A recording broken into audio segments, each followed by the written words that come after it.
versus singleness is an advantage.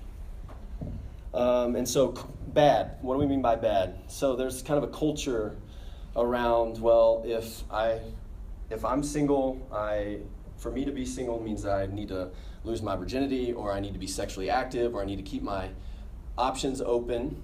And so singleness can become, or I just need to get married because I need to get out of this season. That's kind of the next step for me, is to make sure that I get married so I get out of being single. And so automatically we begin to put this negative sense on what it means to be single. So I can't be sexually active, and I just need to get married because singleness is a thing that I need to endure. And so there's a belief kind of that without sexual behavior that I'm not fulfilled in my singleness, so therefore singleness is bad. Or I'm not married, so therefore my singleness is something that I need to rush myself through. And so we can oftentimes, I know even in my own life, often viewed my singleness as a loose end, like something that I just needed to tie up. And that the next step for me would be, okay, I need to get married. I need to find a girl. But that's not really the case, especially if you look at it biblically. And if you're one of those people that maybe thinks, well, I can't be sexually active then if I'm single, and therefore I'm kind of denying myself a right that God gave me, or like a desire that God gave me. I want you to take a look at Jesus. And so this is like the epitome of a Jesus is the answer kind of question. Is that the desire to be fulfilled sexually, Jesus never got to experience. And we would say that Jesus was fully human, the perfect human. So therefore, if we say that God's withholding from us a sexual desire, then we're saying that Jesus wasn't fully human because he didn't get to experience that. So that's just kind of like, this is some of the things that I think, even as I thought about it, were bad in my own mind for singleness, is that I won't get to be married and get to experience this sexual intimacy, and then also that my singleness is just a season that I need to rush through, that I need to run through, that I don't need to enjoy, I don't need to figure out who God is in that. But there are advantages to it. So everybody turn to 1 Corinthians 7, 32 through 35. When somebody gets there, go ahead and read it. 1 Corinthians 7, 32 through 35.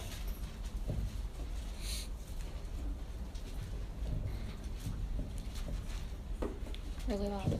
If you got it, say it loud. Really loud. Yep. All right. I would like you to be free from concern. An unmarried man is concerned about the Lord's affairs, how he can please the Lord. But a married man is concerned about the affairs of this world. How can he please his wife? And his interests are divided. An unmarried woman or virgin is concerned about the Lord's affairs. Her aim is to be devoted to the Lord in both body and spirit. But a married woman is concerned about the affairs of this world, how she can please her husband. I am saying this for your own good, not to restrict you, but that you may live in a right way in an undivided devotion to the Lord. So there's kind of two things that Paul talks about there. He pits together singleness, and then he pits together marriage, and not in the negative sense. But he talks about two kind of things: what you're free from, and then kind of what you're free for. So first, when we talk about singleness, kind of what you're free from, Paul talks specifically about distractions and this divided attention. And so in marriage that you don't get to experience when you're single are different kind of tensions, different kind of struggles, different kind of distractions that when you're single you just don't think about, or you don't have to experience. And so what Paul's saying here is essentially, for a married man, or you are distracted because you do have to think about your wife, and you do have to think about caring for her, and you do have to think about these things. And when you're single, you have the freedom from actually having to necessarily care in a covenantal way about a spouse. And so what he's trying to unpack is that you have a freedom That's a good freedom. There's good things in both of them, but he's saying as a single, you have the freedom to really run with an undivided attention. Not that you can't have undivided attention in a relationship for the Lord while you're married, but when you're single, there's kind of this undivided attention that you can really run hard after God. And so oftentimes I think it comes down to kind of the grass is greener mentality. And so do you see the downs of singleness and try to compare that to the ups of marriage? So is there a season where you're really experiencing some hardship in your singleness? You're like, man, I really wish I could be married because I see this happening in this marriage or this happening in this marriage. Or it could be even vice versa. I'm married and this is hard. I really wish I had the freedom to do this. So it works both ways, but he's specifically talking to encourage the single. But then you're also free for. So what are you free for? Well, you're free to really have the freedom to care for others and run hard after the Lord. And so there's this sense of like a good order. That God, not that God still isn't first in a marriage, but God for you really can be the only thing you think about, the thing that really consumes your thoughts, your desires, your actions, and who you are. And then there's a wider capacity too, so for others. I think about it for me, and I was just talking to Alicia as we were talking about this, and I go, I had the freedom at any point in time to drop whatever I was doing and drive 1,800 miles to go to South Carolina to hang out with a friend who had just moved out there when I was single because he was having a hard time. Or I could go and pack up for a night and run down the street and be at a restaurant to spend time with a friend right away.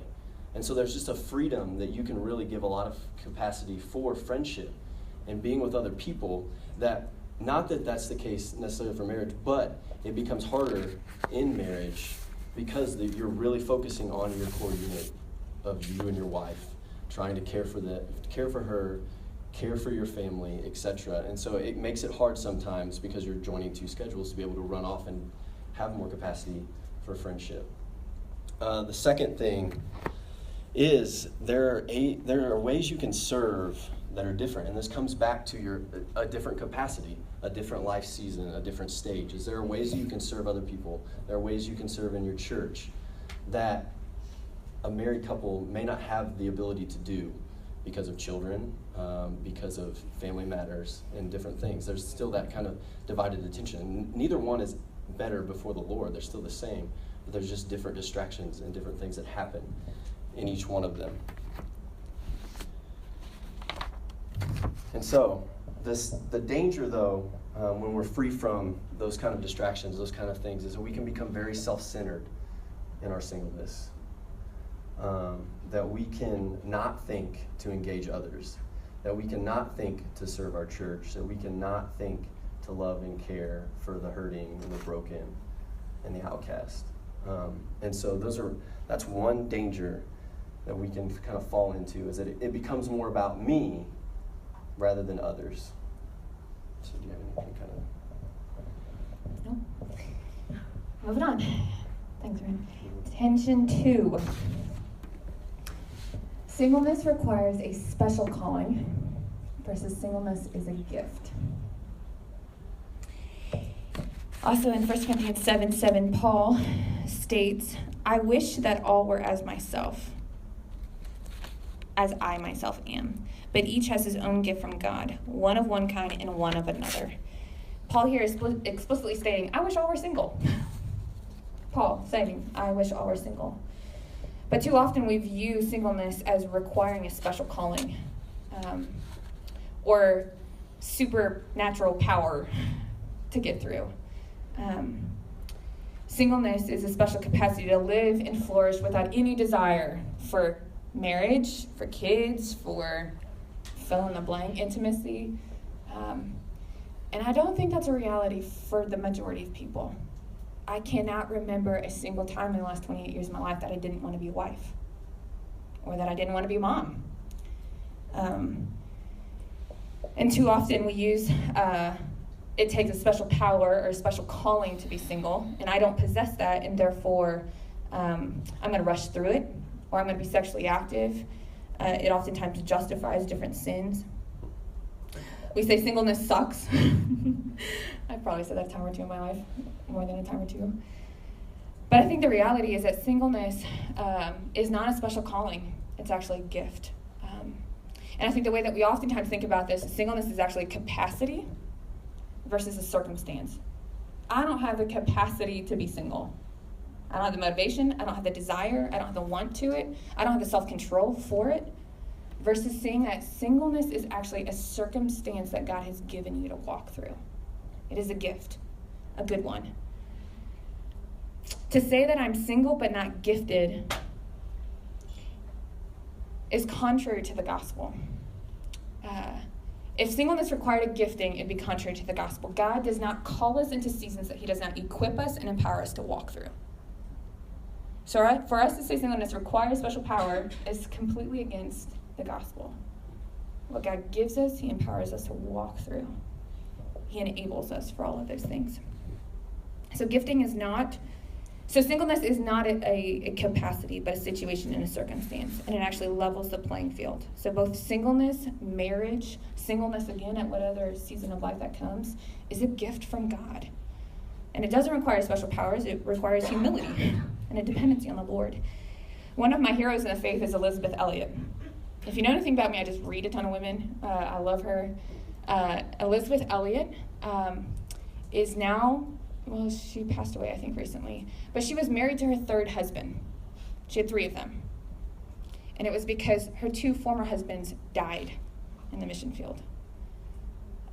She spent over 41 years of her life in singleness, serving the Lord. We would think people who are doing great things deserve husbands, right? Deserve spouses, But this woman served the Lord for several years in the ministry field. And so I want to read a quote real quick from her. It's from a book called Let Me Be a Woman, so don't dismiss it because of the title, but it says, having now spent more than 41 years single, I have learned that it is indeed a gift, not one I would choose, not one many women would choose, but we do not choose our gifts, remember. We are given them by a divine giver who knows the end from the beginning and wants above all else to give us the gift of himself. It is within the sphere of circumstances he chose for us, singleness, married, or widowed, that we receive him. It is there and nowhere else that he makes himself known to us. It is there we are allowed to serve him. It is a gift picked, ordained, and given to you by the Lord. And he's going to empower us to walk through it, hopefully in an upright, righteous, and humble posture with him.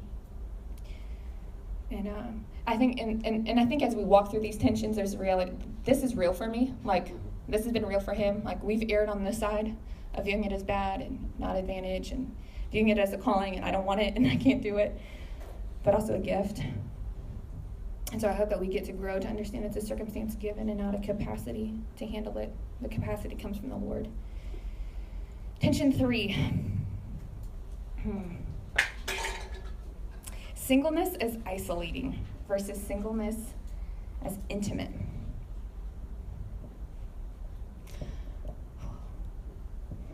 Isolating. I think the biggest fear for a lot of women, I would say even a lot of men, is the fear of being alone at the end of their life. Or even walking through this life really alone. And oftentimes we view singleness as just, we have no family, we have no spouse, we have no one to confide in, and really lacking intimacy in this life. And I want to say that this view is culturally induced in a lot of ways. Our current culture has collapsed intimacy and sex into the same category. That to experience intimacy, you have to be having sex, and that sex actually equates to intimacy. And that's not true. You can have a lot of sex and no intimacy, and a lot of intimacy and no sex. Our culture has downplayed friendship and other forms of intimacy, but specifically friendship. Whereas friendship is typically a noun, we've reduced it to a verb. You think about Facebook and the fact that I have friended you now means that we have contact with one another, but it has no actual genuine friendship at all. But that's often what comes to mind. Sex does not create intimacy in marriage. It's a means to deepen it, and there's a lot of marriages that have no intimacy. So intimacy cannot be equated to marriage at all. Intimacy is actually described a lot in Scripture as friendship, and we see this in John 15:15. Jesus is talking to the disciples, and he says, "I no longer call you servants, for a servant does not know what his master is doing, but I have called you friends." Jesus did not just befriend him and them on Facebook. He's given them way more than just access to his personal information or his pictures or his life quotes. He gave them access to himself. Friendship is this deep opening up, letting you in, spilling the beans, knowing your soul, the ins and outs of you. And that can happen outside of marriage, certainly in friendships. We also see that in Mark 10:28, Jesus assumes that people will count the cost and leave intimate relationships to follow them. He claims to have no mother or brother to hold on to, and he's telling his disciples that it's going to cost them relationships to follow him. And why would he require the cost of relationships to follow them if it was lacking a basic need for intimacy and relationship? And it's because within the family of God, we're given intimate relationships. When we come to him, he gives us a new family. In Psalm 68:6, it talks about that God puts the lonely in families. And these families are oftentimes the local church, should be the local church. I think for me, I moved to St. Louis right after college, which meant moving 6 hours away from my family, 3 hours away from anyone I graduated with, and being planted with a team that I knew generally. They've all been around through campus outreach as a student. And I remember moving here and just like, pity party, I have no friends, I have no life, I am really sad, and nothing's genuine. And I remember Maggie, in her kind-heartedness, saying, "Julie, can I be your friend?" I think in my head, I equate friendships as this necessary intimacy, specifically with a guy. For the longest time, the intimacy was with a guy, and it wasn't. And then I got taste of it in community, on campus, and then in life circumstances it changes, and I expect the intimacy or closeness of a man again when there's friendships waiting. I think also the work of the gospel creates family. We see this with Paul and his relationship to Titus in Titus 1:4, and he calls Titus his true son. And this true son, is actually legitimate begotten son. Like, he's using language that this child of mine is my DNA. But Paul really only discipled Titus, was a spiritual father to him. And yet the work of the gospel creates bonds deeper than any family tie, sexual tie. My life has felt very fulfilling and life-giving because I have a family of sisters, of babies, grandbabies, great-grandbabies in some ways. Sounds really weird, I'm only 28. But the gospel creates family if we invest our life in that way. Marriage is not the only answer to "it is not good for man to be alone." We need to cultivate deep friendships in the church that really become family. For the fourth kind of tension, I get to talk about sexuality. Singleness is a waste of sexuality versus singleness shows the greater purpose for sexuality. So we were all made to be sexual beings, yes. And so the lie that we're kind of fed is to not be sexually active or to express my sexuality is like me with my pancreas. It's completely useless because I'm diabetic. Like, that's kind of the lie that's been fed into us through culture, in a sense, is that for me not to be sexually active or me not to express my sexuality is a bad thing, or it's a waste. And so this is where I kind of want to pit the idea of necessity versus desire. And so normally a sexual drive is connected to a desire. When you think about necessity, what do you think about? Water, food, air, sleep, things that keep you alive. If you went your entire life without being intimate with someone, you probably won't die. That's the difference between a desire and a necessity. Oftentimes we act on a desire rather than seeing that it's not really a necessity for our life. And so, the ultimate reality is that sexuality and sex are pointers to a greater thing. And that greater thing is a union with Jesus. It's a union with Christ. And even in the sense of thinking about marriage, and when we think about sexuality, well, I can fulfill my sexual desires if I get married. And therefore, that will make me happy and content. And that is a huge lie. Marriage doesn't always equal contentment and happiness. And so, marriage was not meant to fulfill this huge desire and void in your life that Christ was ultimately meant to fulfill. And so we want to talk about kind of two things. So marriage actually shows us the shape of the gospel, or a picture of the gospel. And so Adam and Eve, the first couple, first marriage, you could say, were just a picture of the greater marriage that will happen one day, which is Christ and his church. And so marriage, that union, is supposed to be a picture of that covenant and that communion together. But what singleness can show us is the sufficiency of the gospel, which what I mean by sufficiency is that singleness simply can be the right amount. It can be the thing that we actually need. So when I say sufficiency of the gospel is actually all that we need in marriage and in singleness to make us completely content, to make us enjoy the life that we were supposed to have. And so Jesus in Matthew 22:30 says this for us. He kind of confirms the reality of that you won't be married forever when he says, Jesus gives kind of the certainty. Matthew 22, he talks about one day in heaven you will not be married. And so it's kind of like marriage is such a small part of our life, and that if the gospel is really sufficient, then in marriage or in singleness, we can have everything that we were supposed to have in this world.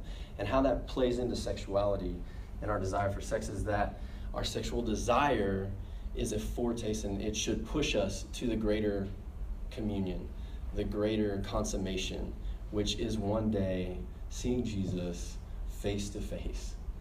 And so when we feel those desires, it's meant, even in marriage and in singleness, is meant to point us to the greater consummation, which is with Jesus and his bride. And so it's okay as a single person to have those desires. It's just how you're viewing them and how you're rightly pointing them and allowing them to draw you deeper into a satisfaction and a fulfillment in Jesus. So how is that driving you to that? The last tension we're going to cover, and to be clear, this is not the wholeness of singleness. If that at all has crossed your mind, blow that idea out of your mind. Like, that's not it. There's so much more to this. But the fifth tension we're going to talk about is singleness is unfulfilling versus singleness is filling. John 6:35 is Jesus, and he's speaking to a crowd. And Jesus says to them, I am the bread of life. Whoever comes to me shall not hunger, and whoever believes in me shall never thirst.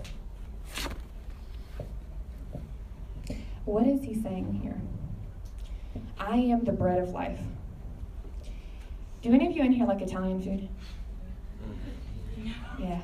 You show up to an Italian restaurant, a good Italian restaurant. What do they put on the table? Bread. Bread. First thing, right? Would you like some bread for your table?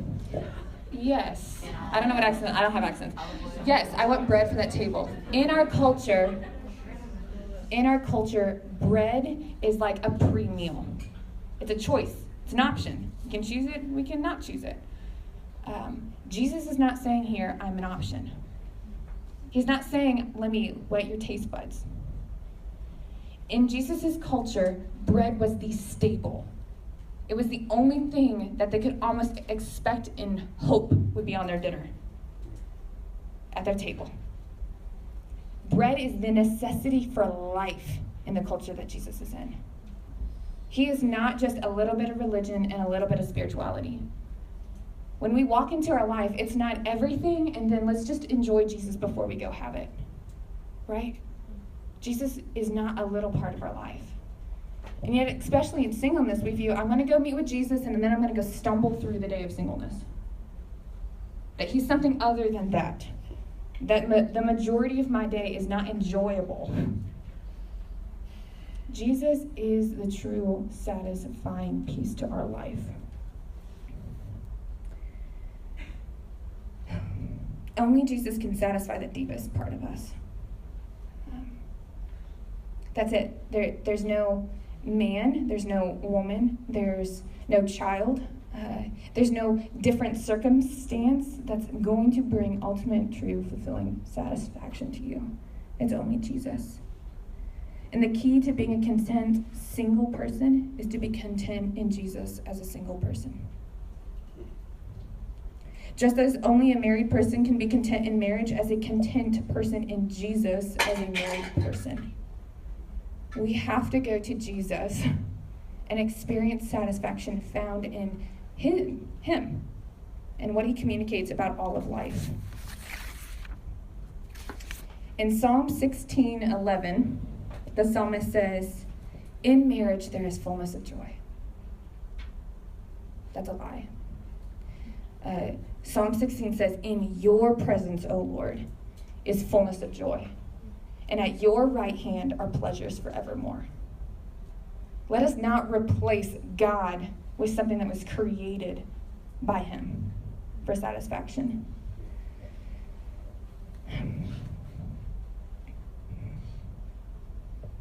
We live in a very broken world, and there's a lot of no's and not yets that are for our good and God's glory. God does not promise marriage, but a lot of you will get it. God does promise Himself to be the satisfaction in the not yet of marriage, but also the not yet greater reality that we are not with our true and first lover who will satisfy us for eternity.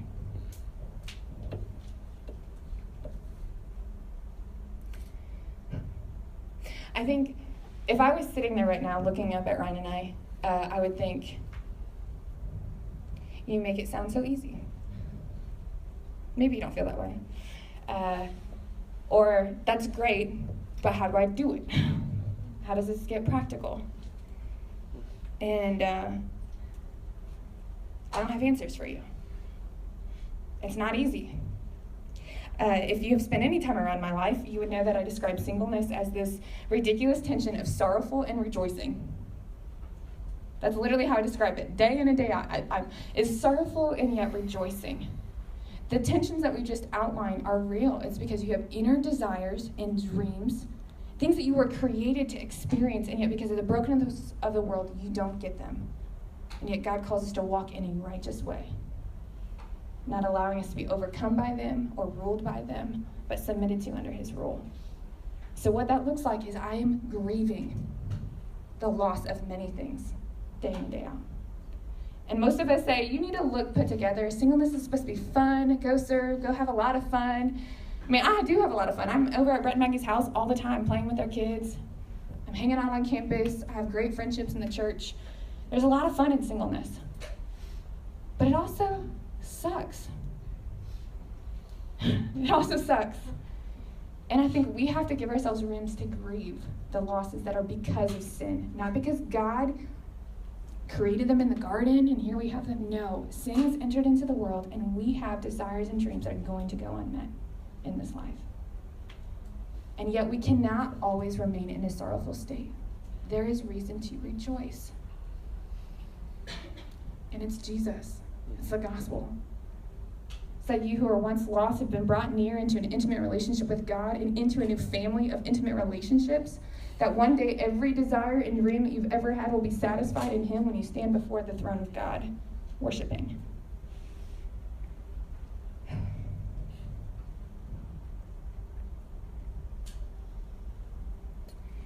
We have to acknowledge that it is from Christ and through Christ and for Christ that you and I have the greatest reasons to rejoice.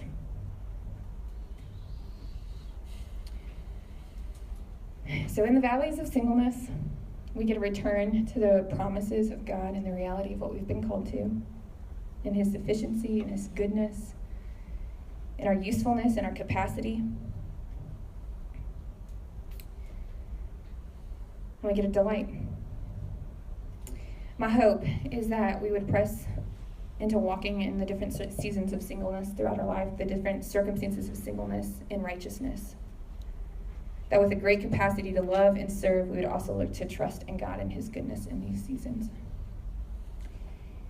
So I'm going to pray for us. I've got a few questions for you guys to spend some time journaling and praying through.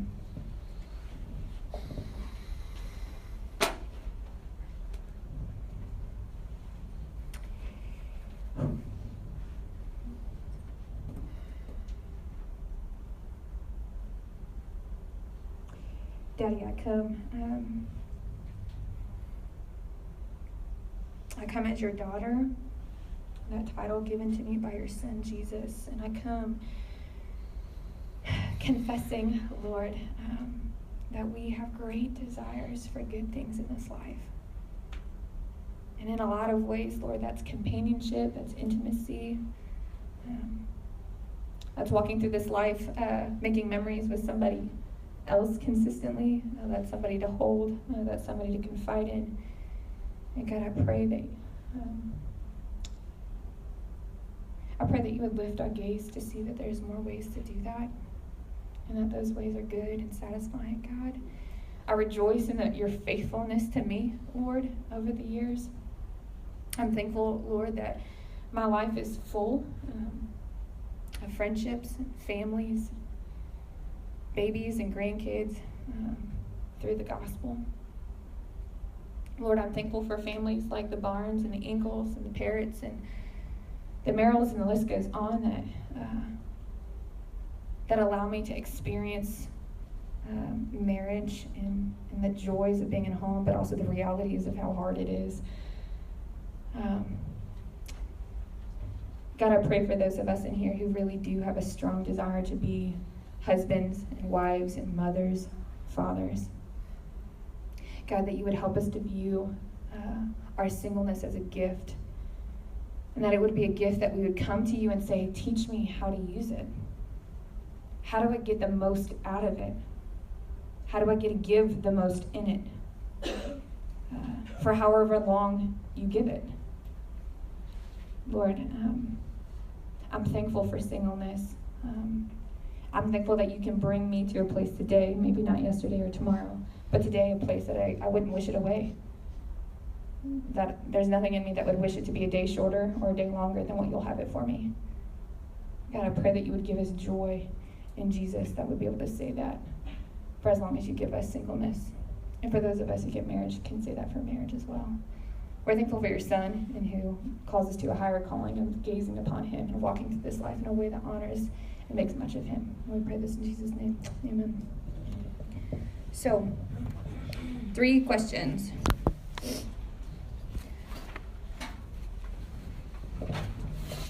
Which of these tensions do you identify with most? The second one is, do you have an open hand with the Lord about his gift of singleness now? Take time to pray about how you are currently viewing singleness, the good, the bad, and the ugly.